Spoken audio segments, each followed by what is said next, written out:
Sublime gracia del Señor. ¿Cuál es el tema que estamos estudiando, hermano Cheo? Toca preguntarle a Cheo porque me dijeron, es que usted no le pregunta a los hombres, entonces toca preguntarle a Cheo, ¿cierto? Y como Cheo es atento, pues estamos bien, estamos finos. El Espíritu Santo, ¿cierto? Y ya hablamos de qué. Del Espíritu Santo es una persona y el Espíritu Santo es Dios. Ya demostramos a través de la palabra que el Espíritu Santo es una persona. Sí, porque se usan pronombres personales para referirse a Él, porque se nos llama a tener una relación personal con Él y porque posee sentimientos, posee intelecto, posee voluntad.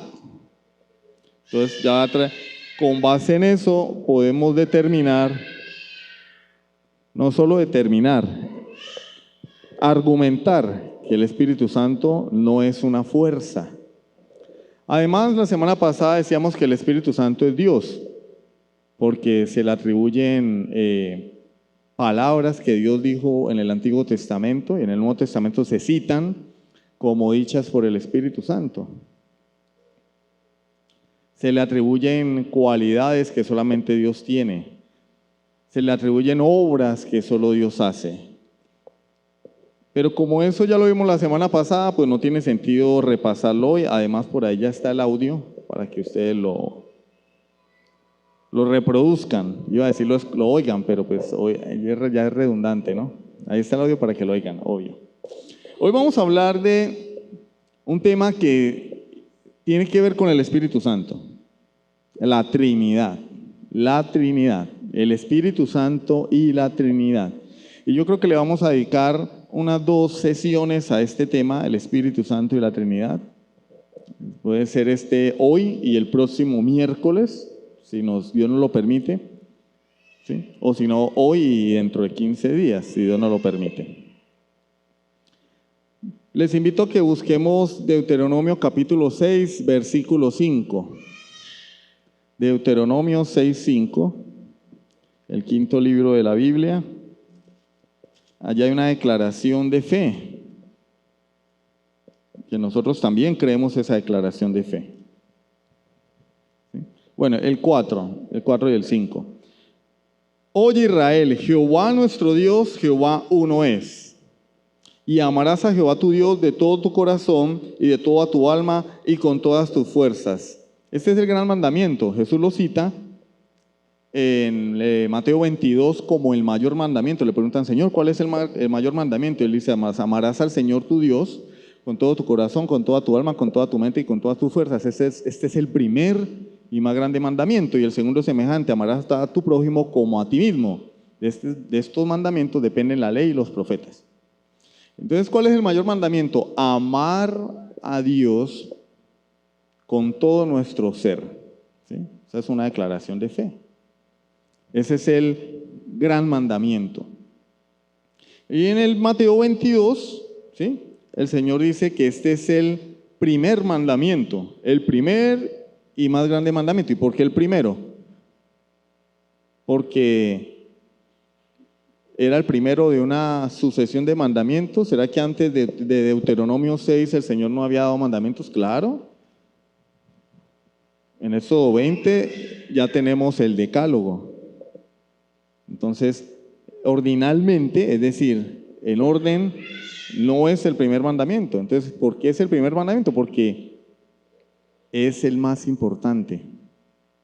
En orden de importancia, el mayor mandamiento es que le amemos a Él por encima de todas las cosas.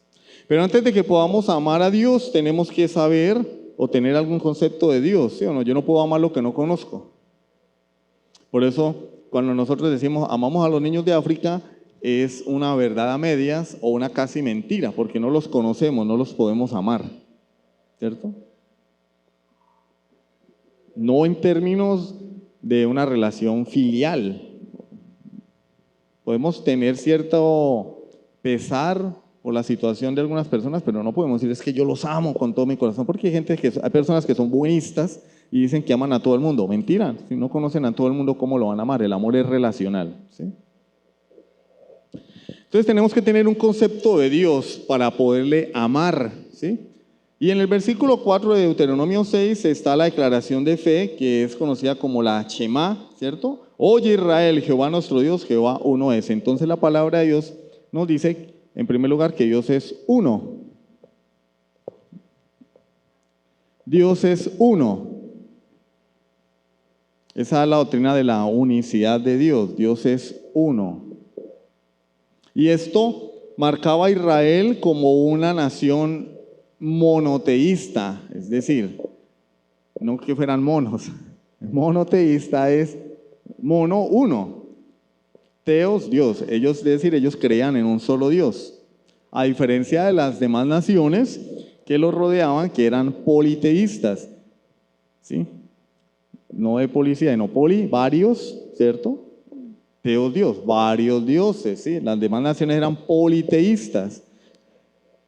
Y el Señor lo expresa en Éxodo 20 versículo 3. No tendrás dioses delante de mí. O sea que atrás sí podían tener dioses.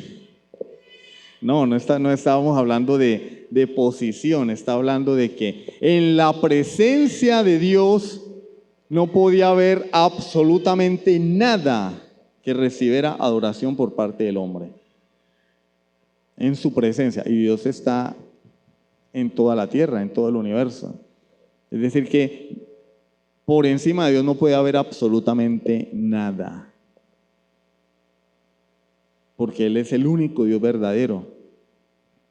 Entonces nosotros llegamos a nuestros días y hablamos de el Hijo, hablamos del Espíritu Santo. Y ya el haber leído Deuteronomio 6:4, haber leído Éxodo 23, ya debería producir en nosotros o en las personas una consternación, ¿no? Bueno, si la Biblia enseña que hay un solo Dios y que además de ese Dios no hay más dioses porque Él no lo permite, no permite que hayan dioses delante de Él. Entonces, ¿cómo hacemos? ¿Cómo hacemos con aquello que nosotros decimos Trinidad? ¿Cómo hacemos para entender eso? ¿O será que estamos equivocados? ¿O somos politeístas y no lo sabíamos? ¿Qué hacemos con el Padre, el Hijo y el Espíritu Santo que en la iglesia cristiana son personas dignas de adoración? Nosotros adoramos al Padre, adoramos al Hijo y adoramos al Espíritu Santo porque entendemos que los tres son Dios. Pero la Biblia nos dice que Dios hay uno solo. Entonces hoy vamos a tratar de desarrollar un poco este tema sobre la deidad de la Trinidad en esas tres personas, ¿no? Por eso se diseñó el concepto de Trinidad para responder esa pregunta. ¿La fórmula trinitaria cuál es? Dios es uno en esencia, tres en persona. Es una esencia, tres en persona o subsistencias. Y ya ahí nosotros ya salimos del apuro, salimos del problema. Ahora hay que explicarlo. ¿Qué significa eso, no?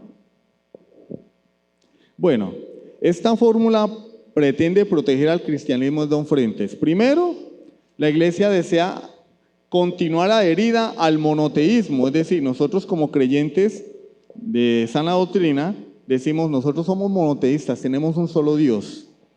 Entonces la primera parte de nuestra proposición, Dios es uno en esencia, pues que defiende nuestro monoteísmo. Nos establecemos como una religión, si se puede llamar así, monoteísta. Dios es uno en esencia. Pero por otro lado, también nosotros queremos preservar la deidad de las tres personas de la Trinidad. Es uno en esencia, pero hay tres personas en esa Trinidad y por eso decimos que son tres en persona. Esa es la segunda parte de la fórmula, tres en persona. ¿Cuál es el problema? Que ahí es donde vienen las objeciones.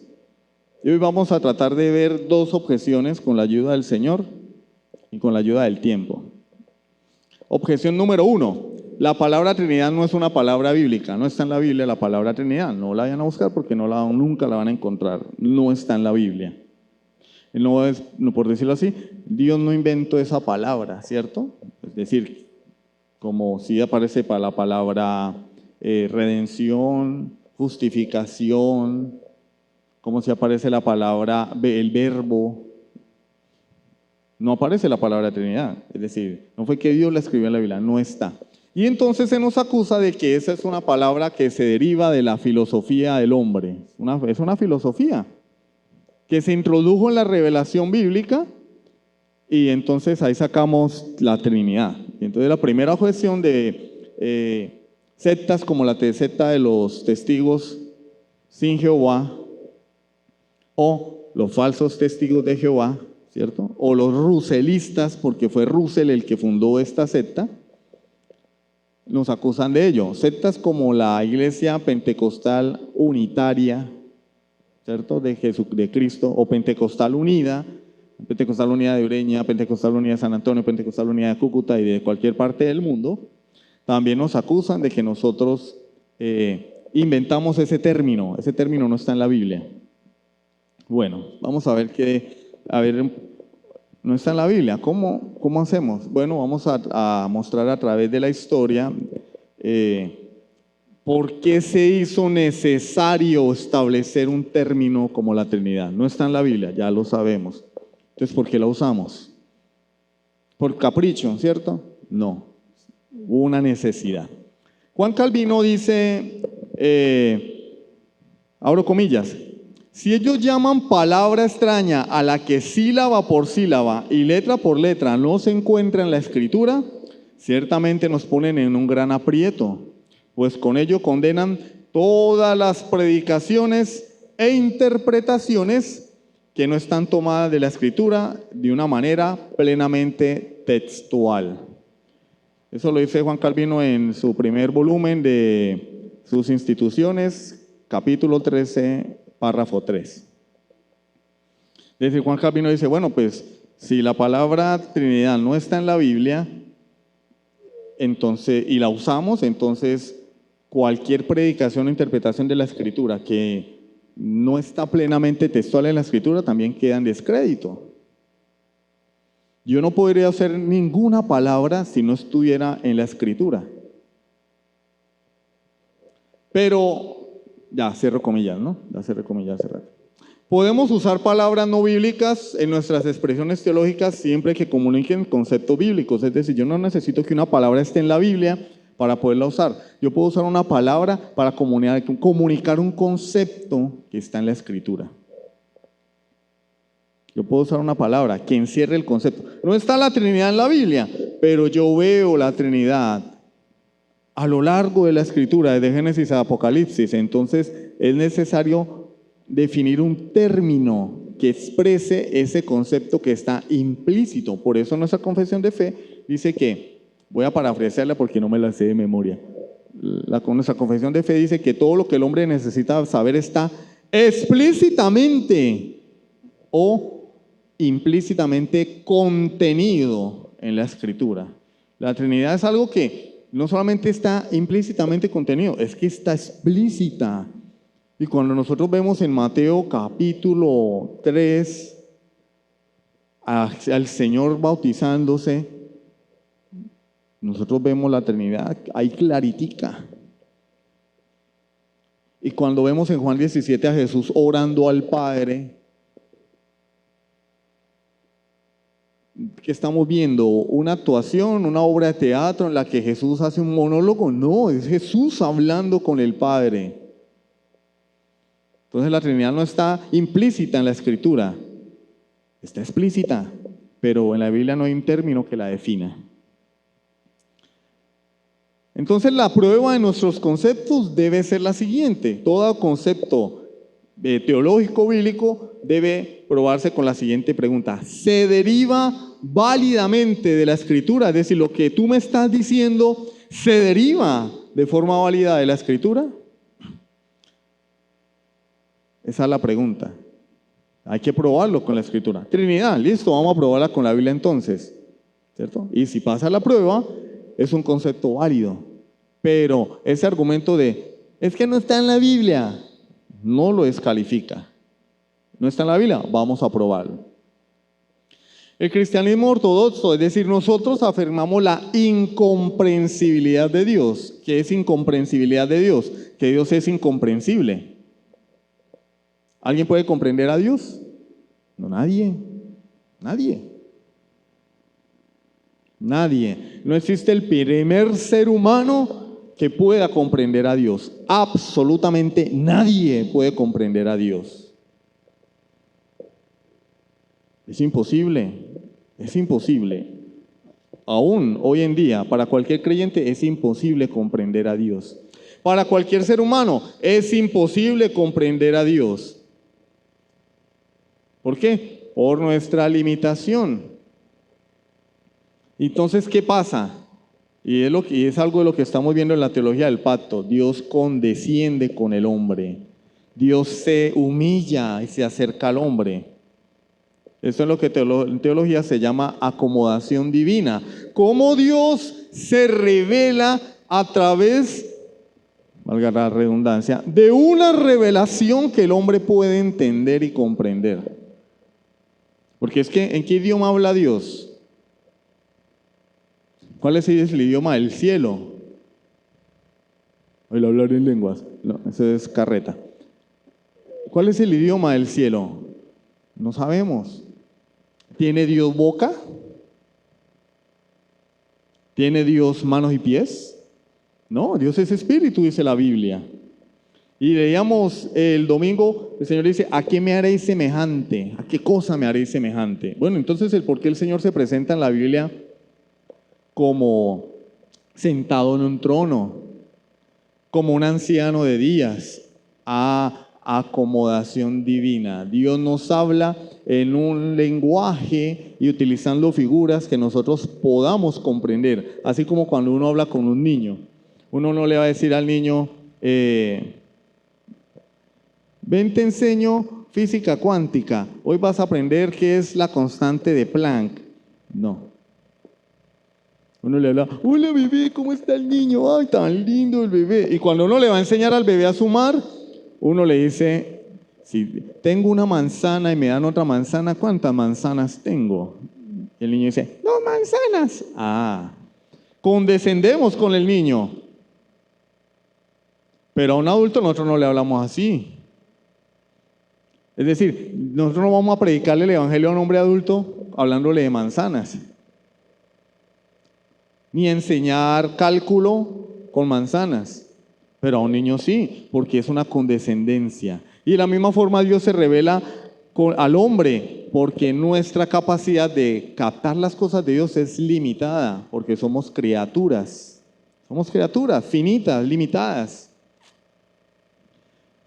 Entonces nuestro conocimiento de Dios está lejos de ser exhaustivo. Nuestro conocimiento de Dios es limitado, está limitado a este libro, ¿cierto? Que este libro no es Dios. Este libro nos revela lo que Dios quiere que sepamos de Él. No nos revela a Dios en su totalidad, porque si no la Biblia sería Dios. Este libro es limitado. Este libro es limitado. No nos revela quién es Dios en totalidad. Hay muchas cosas que Dios decidió no revelárnoslas. Y si nosotros ni siquiera alcanzamos a comprender las profundidades de este libro, entonces esto nos demuestra que somos más limitados de lo que Dios considera que somos limitados. Dios nos dio este libro y por eso creemos en la inspiración plenaria y verbal de la Escritura, porque entendemos que este libro fue escrito en un idioma que podemos entender y que toda la Escritura, desde Génesis hasta Apocalipsis, hasta la más pequeña partícula, coma, una tilde, cualquier artículo, preposición, conjunción, son inspirados por Dios. Pero aún así no alcanzamos a entender toda la palabra de Dios. Y podríamos durar toda la vida estudiando la Biblia y nunca, jamás terminar lo que ella nos quiere decir. Entonces Dios se acomoda a nuestras debilidades y a nuestra incapacidad. Vuelve y dice Juan Calvino, abro comillas, pues, ¿qué hombre con un poco de entendimiento no comprende que Dios, por así decirlo, balbucea al hablar con nosotros como las nodrizas con sus niños para igualarse a ellos? Por lo tanto, tales maneras de hablar no manifiestan en absoluto cómo es Dios en sí, sino que se acomodan a nuestra rudeza para darnos algún conocimiento de Él. Y esto la Escritura no puede hacerlo sin ponerse a nuestro nivel y, por lo tanto, muy por debajo de la majestad de Dios. Institución de Juan Calvino, volumen 1, capítulo 13, párrafo 1. Porque Juan Calvino está diciendo lo mismo que yo acabé de mencionar. Es decir, la Biblia no manifiesta cómo es Dios absolutamente en sí. La Biblia es la forma en que Dios se revela a nosotros poniéndose a nuestro nivel. Y por eso Jesús hablaba en parábolas.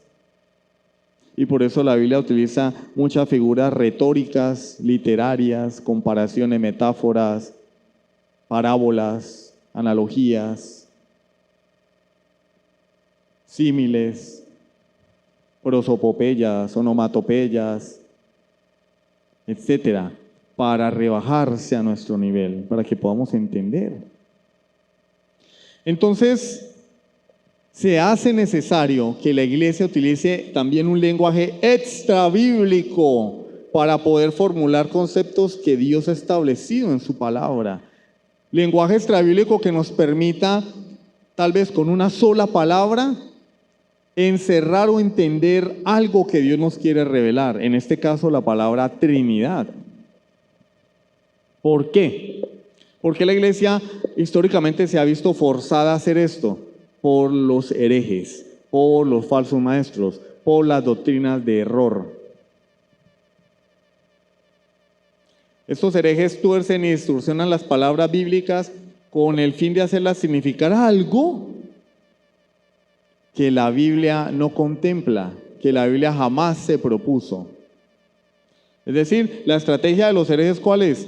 Torcer el lenguaje bíblico. Formulan sus doctrinas con base en torcer el lenguaje de la Biblia. Tenemos la primera herejía en el huerto del Edén, Génesis capítulo 3. Dios le dijo a Adán y a Eva, de todo árbol del huerto podéis comer. Estoy parafraseándolo porque no me lo sé. De todo árbol del huerto podéis comer, pero del árbol de la ciencia del bien y del mal no comeréis ni le tocaréis para que no muráis. Entonces Dios les dijo, pueden comer de lo que quieran, pero este árbol ni me lo tocan, ni se comen el fruto. Llega Satanás y allí nació la primera iglesia apóstata. Con que Dios os ha dicho que no podéis comer de ningún árbol del huerto. O sea, citó a Dios, pero torció las palabras de Dios. Y eso es lo que hacen los herejes. Citan la Escritura, pero tuercen cosas, como por ejemplo la traducción del Nuevo Mundo, que no es una traducción porque en realidad no es una traducción. Los tipos que la tradujeron ni siquiera sabían hebreo, ni griego, ni nada. Cuando se les confrontó y se les puso a leer textos en hebreo, no sabían. Entonces no es una traducción, tomaron una versión en inglés, ¿sí? Y la tradujeron al español y le agregaron sus cosas torcidas. Entonces, por ejemplo, en el texto de Colosenses, ¿cierto? Dice que Él es el primogénito de la creación, que en Él todas las cosas subsisten. Dice, por ejemplo, las otras cosas. Y le agregan la palabra otra, ¿cierto? Entre paréntesis, para, si yo agrego la palabra otra allí en ese texto, ¿cierto? ¿Qué estoy diciendo? Es una palabrita nomás ahí, ¿no? ¿Cierto? No, cambia el sentido. Si yo digo que Él creó las otras cosas, lo que estoy diciendo es que Él es una cosa creada, ¿sí o no? ¿Sí o no? Venga, Messi, llámame a los otros jugadores. ¿Qué estoy implicando? Que Lionel Messi es un jugador.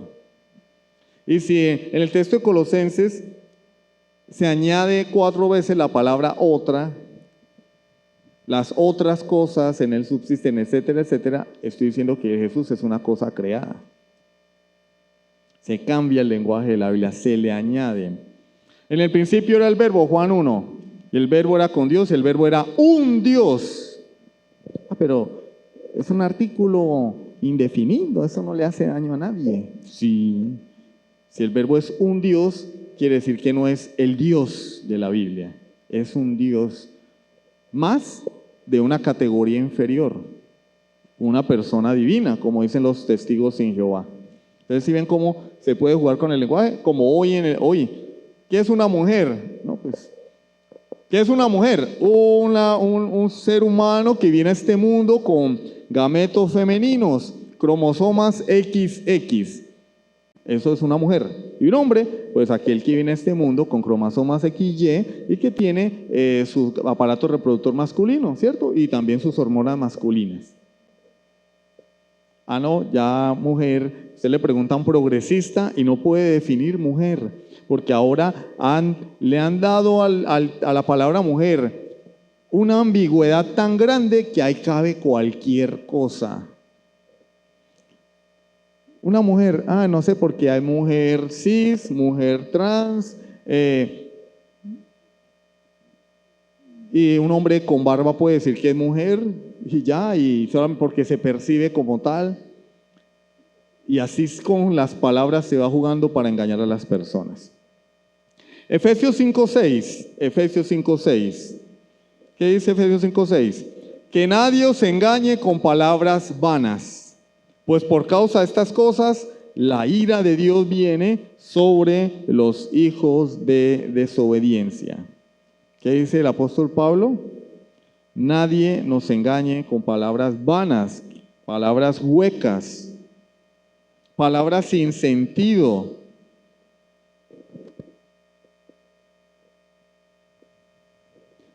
Corrijo, el texto no era el de Colosenses, era el de Juan 1:1. Todas las otras cosas por él fueron hechas, ¿sí?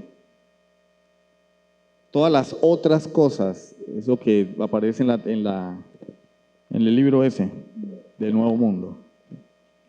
Pablo nos está diciendo en Efesios 5:6 que nadie nos engañe con palabras vanas, huecas, palabras sin sentidos, palabras ambiguas.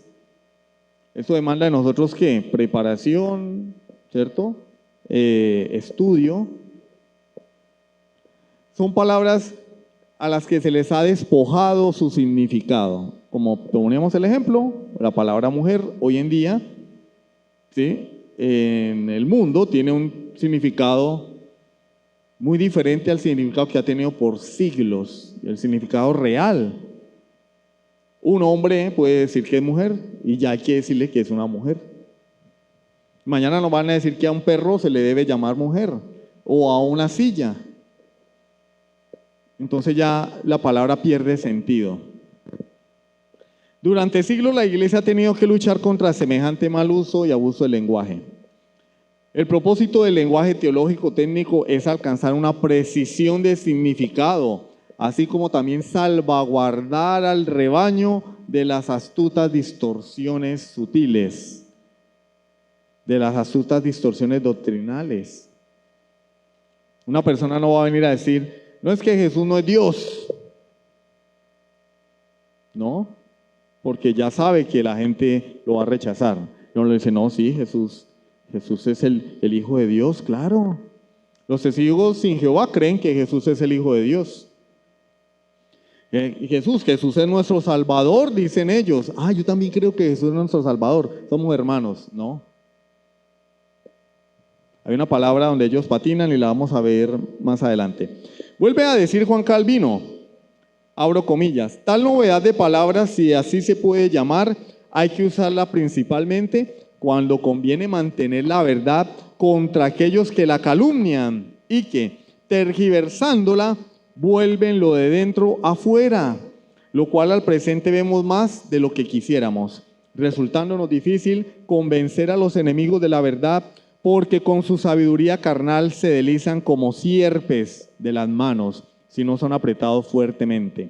De esta manera los padres antiguos, preocupados por los ataques de las falsas doctrinas, se vieron obligados a explicar con gran sencillez y familiaridad lo que sentían, a fin de no dejar resquicio alguno por donde los impíos pudieran escapar, a los cuales cualquier oscuridad de palabras les sirve de escondrijo dónde ocultar sus errores. Constitución, primer volumen, capítulo 13, párrafo 4. Entonces aquí llegamos al corazón del asunto. El corazón del asunto históricamente hablando, la crisis arriana. Este señor llamado Arrio en el siglo IV, que atacó la doctrina de la Trinidad atacando la deidad de nuestro Señor Jesucristo. Pero cuando a Arrio le preguntaban, ¿Jesús es Dios? Él decía, claro, Jesús es Dios. Arrio, ¿Jesús es el Hijo de Dios? Sí, Jesús es el Hijo de Dios, claro. Y con eso arrastró muchas personas al error. Porque él no, claro, Jesús es Dios, sí, Jesús es Dios. Jesús es el Hijo de Dios, sí, Jesús es el Hijo de Dios. Ahora, ¿qué concepto tenía Arrio de Dios? ¿Qué significaba la palabra Dios para Arrio? ¿Sí? Y entonces, bajo un escrutinio minucioso, se observó que Arrio había redefinido la palabra Dios, de manera que la convirtió en un término vacío, así como la palabra mujer. Entonces ya la palabra Dios dejó de atribuírsele al Creador, Señor de señores, Rey de reyes, y ya la palabra Dios se encerraba, como en nuestros días, una divinidad, un ser divino, un ángel. Arrio insistía en que pese a que Jesús era Dios, gracias a un proceso de adopción divina, no obstante era un ser creado. Entonces ya la palabra Dios dejaba de referirse a la deidad eterna y pasaba a ser una palabra vacía.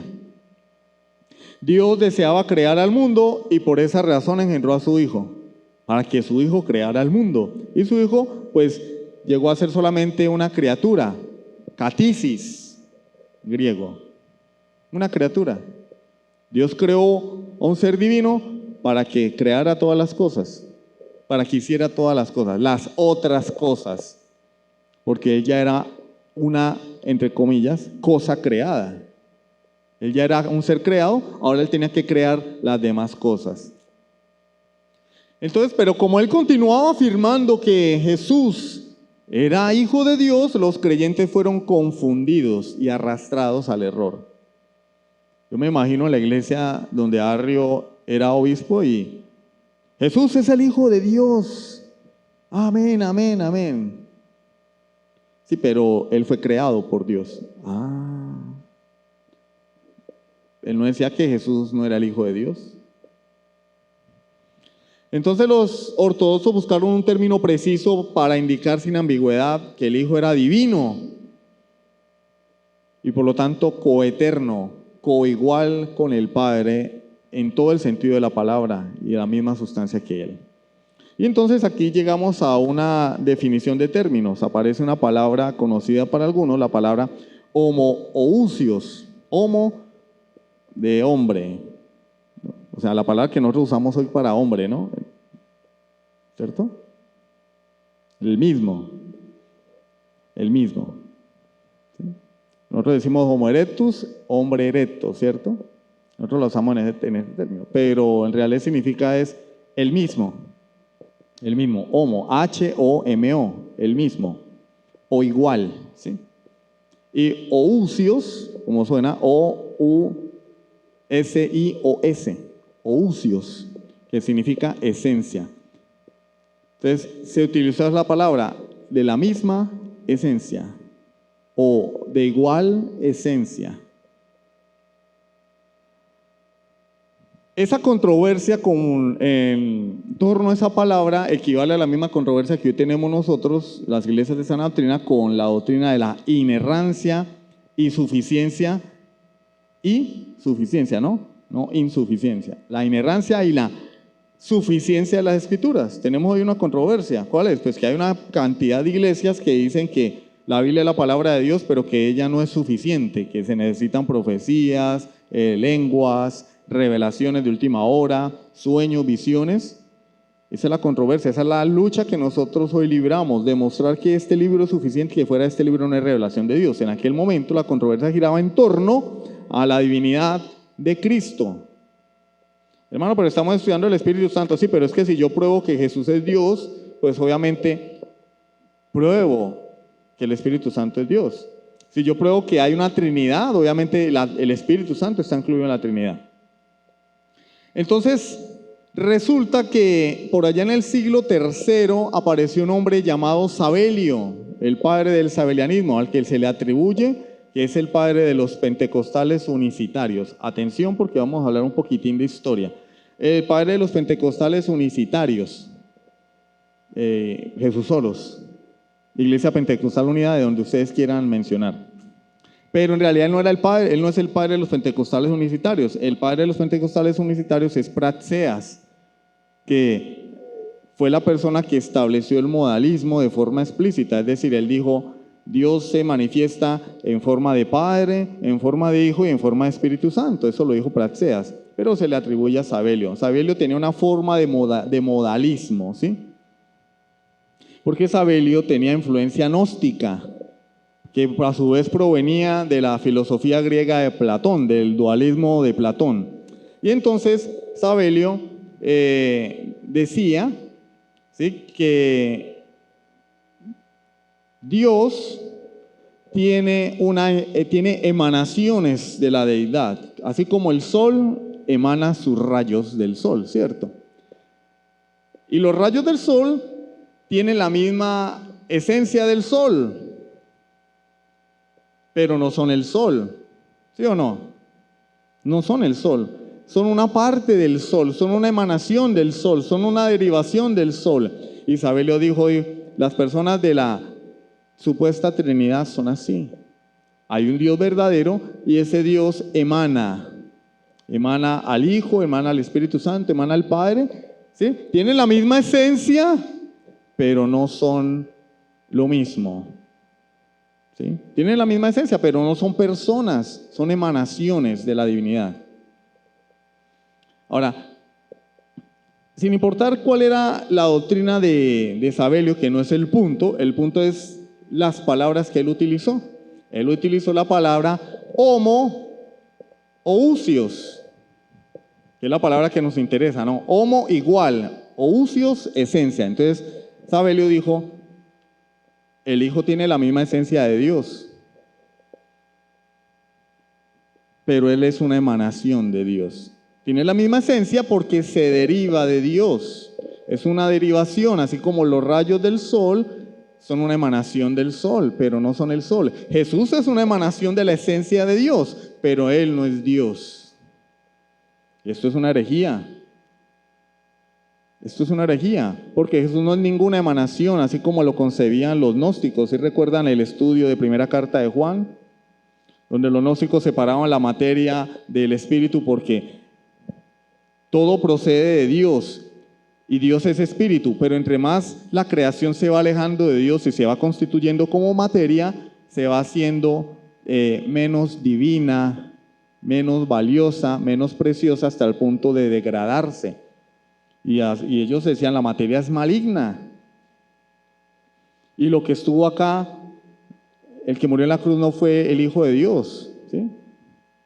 Bueno, él tenía esa influencia gnóstica y le hizo unos arreglitos.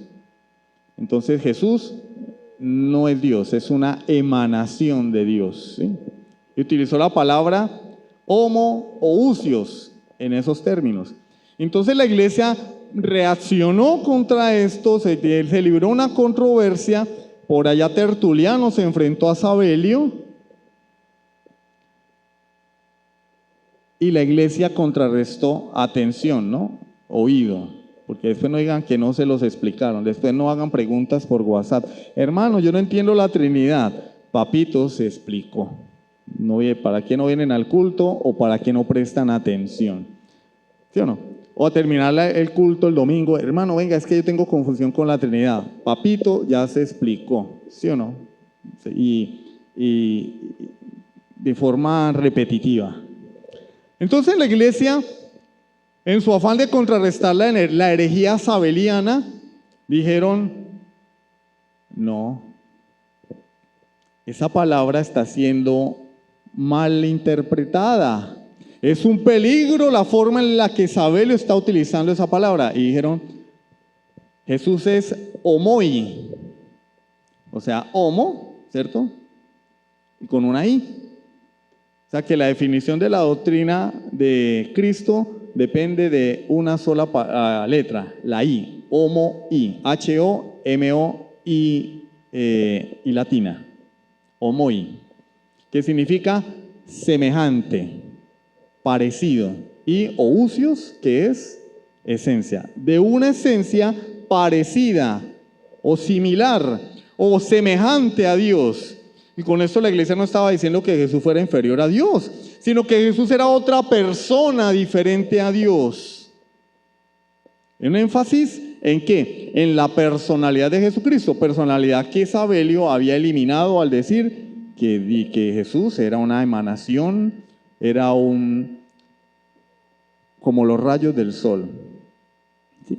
Y así quedó establecido el peligro de la palabra homoousios, o sea, homo solo, homo. Y ellos dijeron, no, homoi, dijo la iglesia. Y entonces Arrio en el siglo IV muy inteligentemente quiso utilizar esta palabra en contra de la iglesia, homoi, y dijo, Jesús es homoi. Jesús es homoi, enfatizando la inferioridad de Jesús, es decir, Jesús no es de la misma esencia de Dios, es de una esencia parecida, no es Dios, dijo Arrio. Si ven, utilizó una palabra que la iglesia había utilizado para contradecir una herejía y la utilizó para establecer su doctrina retorcida. Jesús es homoi, es parecido a Dios, y la iglesia enfrentó a Arrio y le dijo no. Se vieron obligados a utilizar la palabra homoousios. Jesús es igual, la misma esencia de Dios, para enfatizar que Jesús tiene la misma esencia divina que el Padre, que Jesús es Dios. ¿Cuál es el punto aquí? El uso de las palabras. Arrio estaba utilizando una palabra que la iglesia había utilizado para defender un aspecto de la doctrina de la Trinidad y de la naturaleza divina de Jesús. Y la utilizó haciendo otro énfasis, enfatizando que si Jesús tiene una esencia similar a la de Dios, entonces Jesús no era Dios, era un Dios inferior. Pero el énfasis de la iglesia no era en la esencia, era en la personalidad. ¿Sí me hago entender? Si no lo entienden, pueden escuchar el audio, ¿cierto? Y allí fue que nació lo que nosotros conocemos como la herejía arriana, ¿sí? Que se echó por tierra o que dio origen al concilio de Nicea en el año 325, donde el gran campeón de la ortodoxia cristiana, Atanasio de Alejandría, enfrentó a Arrio y le venció. Pero ¿cuál era el problema? Que Arrio, después de que es expulsado, pues Arrio tenía amigos políticos, tenía mucha influencia y eso le ayudó a él a ganar terreno. De manera que Atanasio constantemente tenía que autoexiliarse. Porque si había algún lugar donde gobernaba un amigo de Arrio, un amigo político, pues Atanasio tenía que picar caucho, porque no era bienvenido allí, porque corría peligro. Constantemente Atanasio tenía que exiliarse 2 años, 3 años, porque Arrio comenzó a ganar fuerza a través de la política. ¿Sí queda claro lo de los términos? Nosotros creemos que Jesús es homoousios, igual en esencia, igual en esencia. Entonces, Atanasio de Alejandría formuló por lo menos 3 cosas para contrarrestar la herejía arriana. Atanasio dijo, si Arrio afirma que Jesús no es esencialmente Dios, implícitamente está proponiendo el politeísmo. Es decir, si Arrio dice que Jesús no es esencialmente Dios, lo que le está proponiendo es el politeísmo. Es decir, los testigos de Jehová sin Jehová son politeístas. ¿Por qué? Porque ellos dicen Jesús no es Dios, pero igual Jesús es el Salvador, se le canta a Jesús, se le rinde tributo a Jesús. Ellos sí son politeístas.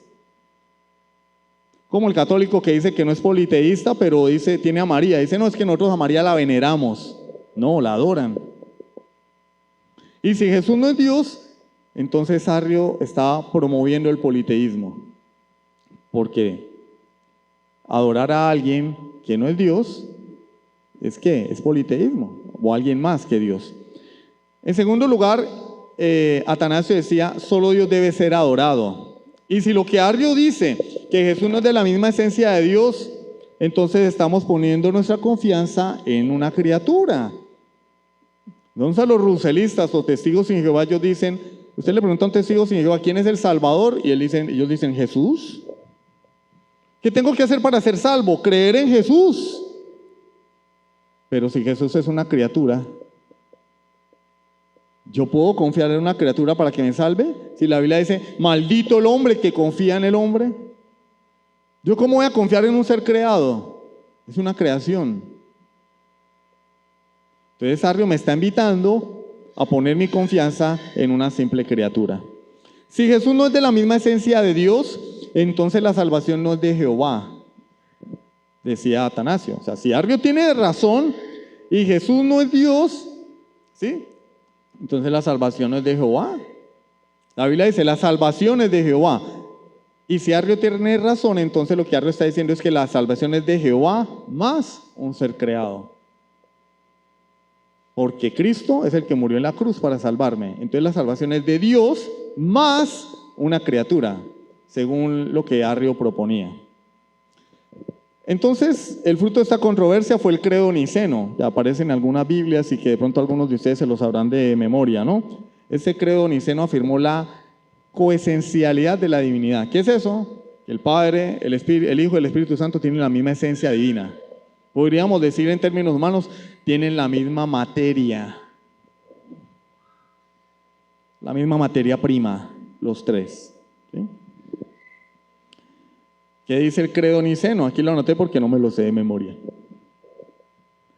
Creo en un solo Dios, Padre Todopoderoso, Creador del cielo y de la tierra, de todo lo visible y lo invisible. Creo en un solo Señor, Jesucristo, Hijo único de Dios, nacido del Padre antes de todos los siglos. Dios de Dios, luz de luz, Dios verdadero de Dios verdadero, engendrado, no creado, de la misma naturaleza del Padre, por quien todo fue hecho, que por nosotros los hombres y por nuestra salvación bajó del cielo, y por obra del Espíritu Santo se encarnó de María, la Virgen, y se hizo hombre. Y por nuestra causa fue crucificado en tiempos de Poncio Pilato, padeció y fue sepultado, y resucitó al tercer día según las Escrituras, y subió al cielo, y está sentado a la derecha del Padre, y de nuevo vendrá con gloria para juzgar a vivos y muertos, y su reino no tendrá fin. Creo en el Espíritu Santo, Señor y dador de vida, que procede del Padre y del Hijo, que con el Padre y el Hijo recibe una misma adoración y gloria, y que habló por los profetas. Amén. Esa parte del Espíritu Santo procede del Padre y del Hijo, la vamos a ver más adelante. ¿Qué quisieron decir los teólogos de la época con eso de procede? Porque lo que nos interesa es el Espíritu Santo, ¿no? El Espíritu procede del Padre y del Hijo. ¿Qué significa eso? Eso lo vamos a ver más adelante. No ha terminado. ¡Wow!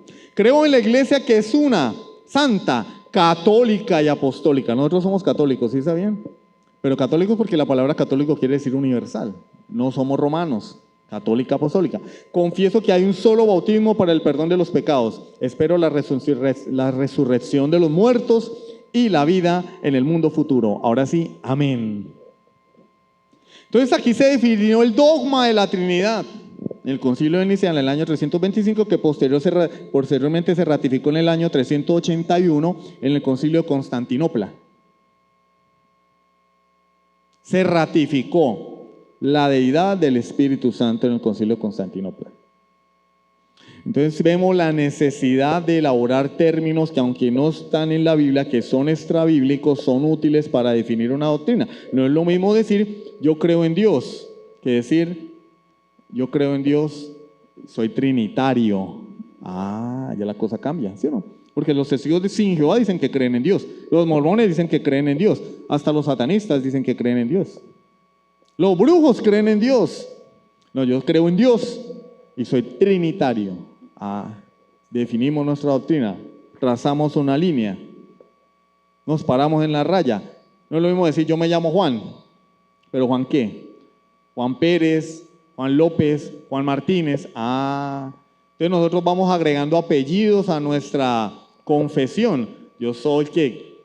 Cristiano, ¿cierto? Soy cristiano, soy trinitario, soy bautista, soy reformado. Eso no son nombres que uno pone ahí por poner. Ay, no sé, me presentaron la iglesia reformada. No, yo soy cristiano, soy bautista, soy reformado, porque eso define mi doctrina, mi confesión de fe. Y entonces, estas cosas suceden porque la iglesia a lo largo de los siglos está bajo ataque y ha habido esa necesidad de definir términos teológicos extrabíblicos que encierren nuestra doctrina. Sublime gracia del Señor.